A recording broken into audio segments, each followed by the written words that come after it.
Chef Zeng King Chen spoke only Mandarin when he arrived in Australia from Beijing in the late 1980s. He now runs his own restaurant in Sydney, but in the early days a lack of English was a real obstacle. Unable to find work, he went to college. It was the start of a successful journey. The language is the first priority to mix with the local. So I went to the school to learn English. When you can communicate, you can start a new life. Yeah, so life is good. I mean, family is good, children is good. Yeah, happy life, but working hard, workaholic. Unemployment in Australia is at levels not seen for more than a decade.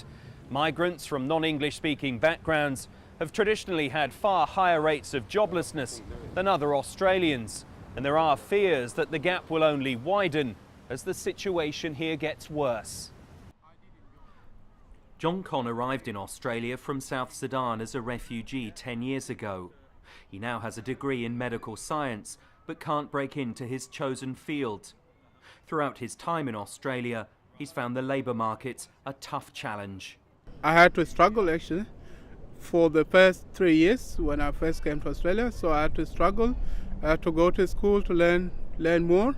And then I had to go to the factory, so getting a factory job was really very difficult too. So I had to keep trying until I got my first job. I pledge my loyalty to Australia and its people. A quarter of Australians were born overseas. This is a modern country built by successive waves of migration. Congratulations, you are now Australian. Please give them. Community leaders believe the economy is boosted by multiculturalism. Companies that can take on board people from different backgrounds can actually be much more competitive in this globalized world, in terms of languages, in terms of understanding, in terms of being able to break into new markets.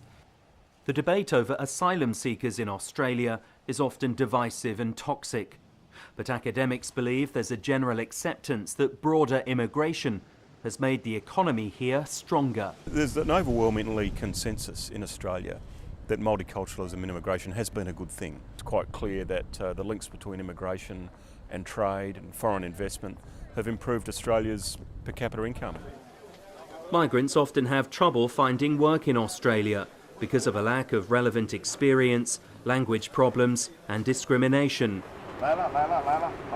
Most eventually overcome these initial struggles and become a productive part of the rainbow fabric of their adopted homeland. Phil Mercer, BBC News, Sydney.